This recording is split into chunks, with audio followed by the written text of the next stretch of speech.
Hello, welcome back to my channel. Different video. I am back briefly for a couple of short videos. This one's just a general update on what I've been doing over the last couple of months really, since I made a video. I thought I'd do one. So if you're not interested in what I've been doing the last couple of months, there's another video coming in a week or so. So what have I been doing? I took a break from YouTube because I've been very, very busy with various writing projects, with working on books, with working on my novella. Then I had a load of events all the way through October, so I knew I wouldn't be able to keep up a regular schedule of putting out videos. Even there's no way I could do a weekly one. It just wasn't going to happen. I'm also recording this on my phone for a change instead of my normal camera, just because I don't have time to set up. I don't have a permanent setup, so I'm constantly taking the video camera, put it up on the tripod, adjusting the lighting, getting it all right, and depending on time of day and noise in the house. Anyway, doing it today like this. The novella, that's the first thing I'll talk about.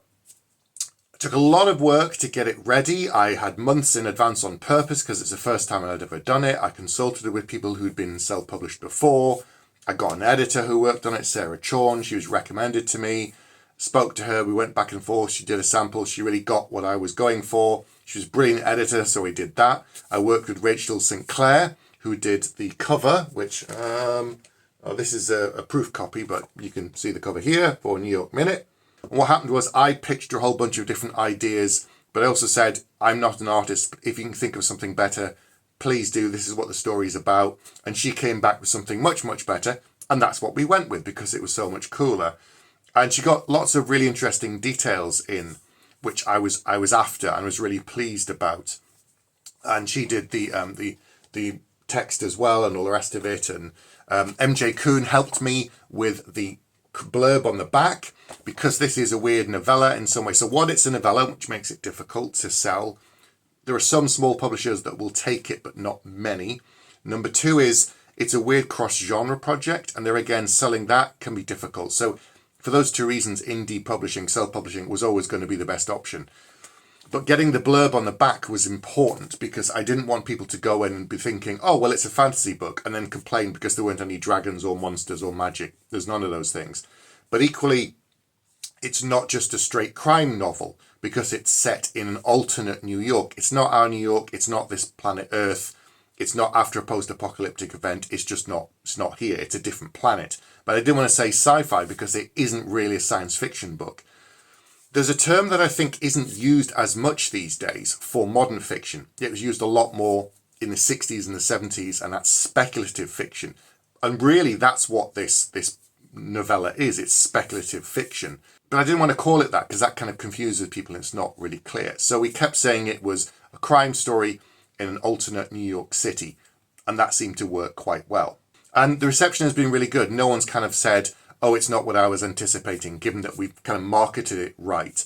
I then spent a lot of time reaching out to various people on social media who'd read my books before and given them reviews, so therefore hopefully they'll be interested in this new project, even though it's a little bit different. I thought, it's worth reaching out to them. A lot of people responded. I reached out to booktubers. So I was doing a lot of this work up front, working with a copy editor, working with my editor, then working with a proofreader, going back and forth on the cover.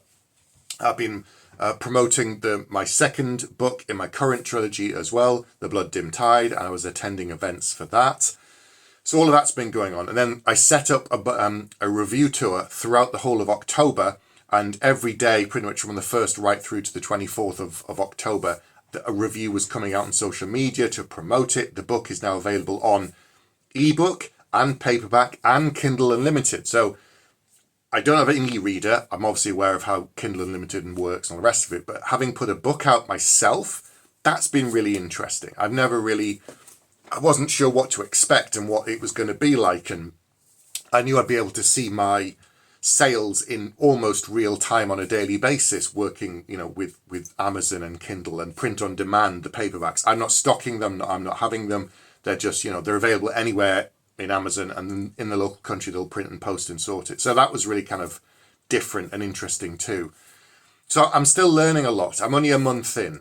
I was so busy during the month of October, I didn't have time to look at promotions and advertising and things. So the launch probably could have been bigger, but I knew that I wasn't going to have time. So now that I've cleared the decks a bit more, in the next couple of months, I'm going to spend a bit more time on a little bit more outreach and looking at possible promotions and looking at advertising, because I have control of all of that sort of stuff. So there's more to do, there's more to learn, but for a first project and a first attempt into the self-publishing world, I've started small for a change. Normally I kind of go full guns blazing into something and then try and work out afterwards or pull it back. But I've done it the right way for once, which is unique for me.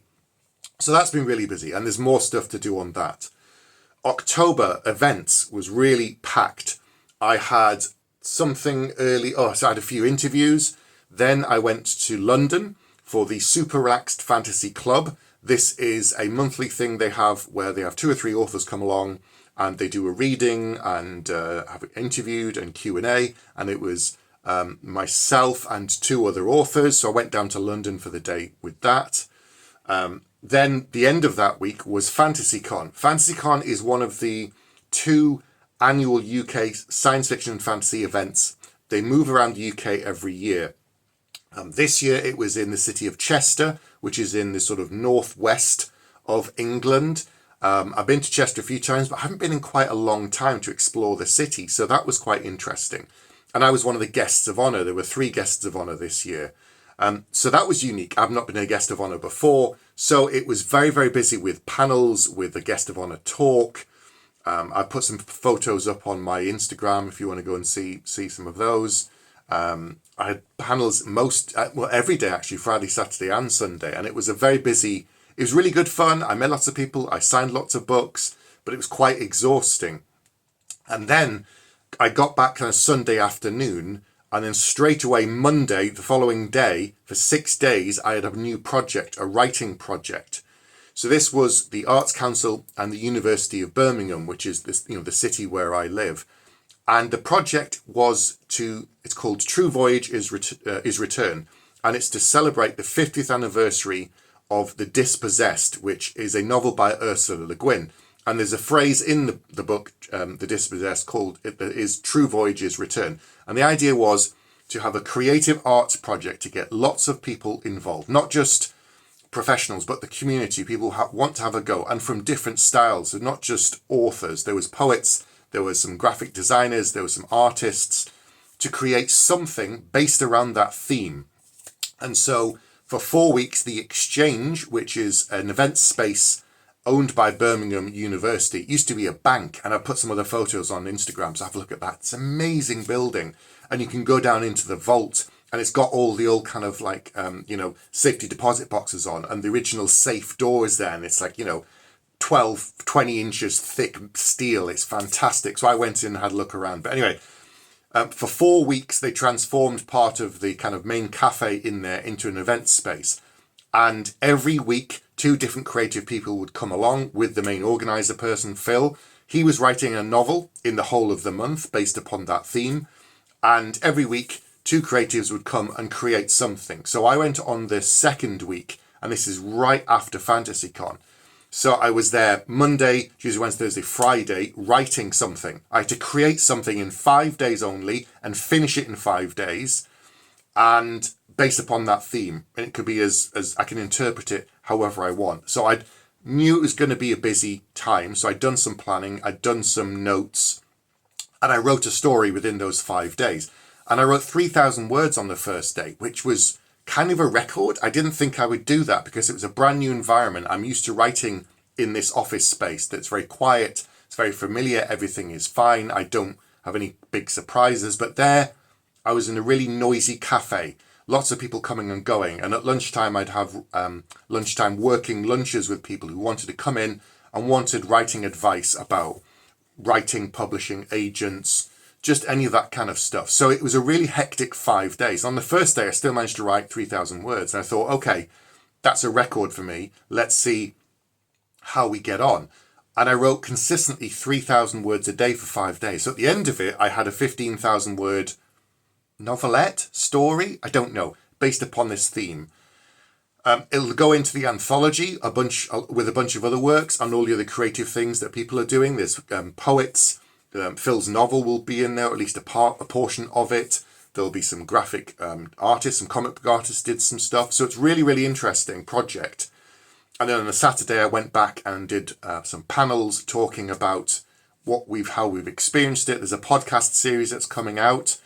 So all of that stuff will be, the best way to find any of that kind of stuff from me is on my newsletter. So if you haven't subscribed to my newsletter, subscribe below. There's a link to my Substack. Once a month, I put out news about what I'm doing. It's not to do with writing in general. It's not writing advice. It's my news, what I've been up to, anything like that. If you want to know that kind of stuff, subscribe to there. My Instagram is basically mostly lots of photos and me talking about books and that kind of stuff. So there's less of my kind of personal stuff in there. Well, a little bit more. So that was a really, really busy project, really hectic. And at some point, once the project is wrapped, I will be releasing that story somewhere, maybe as a short ebook. I don't know. We'll see. That's gonna come later. Lots of events this month. Here we are at the end of October. It's been absolutely hectic. At the end of that kind of 9-day stretch of stuff, I was absolutely shattered. I'd got a cold during the week. Thankfully, it wasn't COVID. It was just a cold because I was commuting into Birmingham every day for 6 days straight. At the end of it, I was just shattered. It was a big change and a wake up for me. But doing that, going into that space, writing somewhere unfamiliar that I wasn't used to, it was really, really interesting. I didn't anticipate being able to write consistently or very, very well. I thought it would be like a 5,000-6,000 word story. It ended up being much, much longer. So I really enjoyed it, and it was quite a bit of a reset for me because even a rut that feels quite comfortable can sometimes be a bit of a trap, and I've found that in some ways from writing at home. I struggled because of certain things. Some days I just couldn't write, and other days I could. So I'm now going to shake things up a bit for myself, my own writing routine. So it was a good project. I learned a lot from doing it. It was interesting. It tested my kind of writing skills in a short time frame and writing under pressure and writing in an unfamiliar environment. And it proved to myself that I can do all of these things. I didn't think I could because I'd become very accustomed to writing in one particular space. So now, if I'm doing any kind of general writing advice in this video, it would be if you're writing at home and you always write there and you are struggling, break your own routine, go somewhere else, do something completely different, put yourself in an uncomfortable and unfamiliar environment. Because what I found was the only thing I could do when I was there was write or take a short break. I wasn't, scrolling on my phone for half an hour, which quite happily I could sit at home doing and just take a break because there's no one kind of saying, well, get back on with it. Or I'd sit and watch a YouTube video, but I couldn't there. I can't just sit, it was part of this project and I wanted to get the work done. So now I'm going to go and write in a cafe every now and then because I'm either writing or having a cup of coffee and that's kind of it. I can take short breaks still, but equally I'm there to write. So I'm looking forward to trying that sometimes. Like if I feel like I'm not making progress on a book or it's feeling a bit awkward or something's not working, break my own routine, go and try something else, see how it goes. And I think that will also really help me. November is quiet-ish. I've got 3 events coming up to do with Waterstones, one in Nottingham, one in Wolverhampton for a GeekCon festival thing where I'll be signing books. And then I'm doing one in Worcester as their early Christmas fair thing right at the end of November they do. So I'll be signing some books and doing stuff with them in Worcester. There again, watch my Instagram for any kind of dates if you're in the UK and you want to come to any of those things in November. So where are we? So book 3 next year. The Sorrow of the Sea, the date is set. It is the 13th, I want to say, of May. And it wraps up the trilogy, and then that is completely done. The only thing left to do on that is the proofread, and then that series is completely done from my side. The cover's done, everything's finished. And that's it. That's the last book currently on contract for me. I am 110k into something completely new. It's a standalone fantasy. When I was at FantasyCon, I met with my agent and we had a chat and talked about things, what next. So I've got a few ideas and things rolling around there. I want to do the next novella in the Blackstone Files, as we're probably calling it, after New York Minute. But also the short story that I wrote during the Birmingham week. I actually managed to make it, I wanted to make it speculative. I actually managed to tie it into the world of New York Minute. So there's a little bit of kind of connective tissue. It's a very different kind of story. So at some point, I'll release that as well.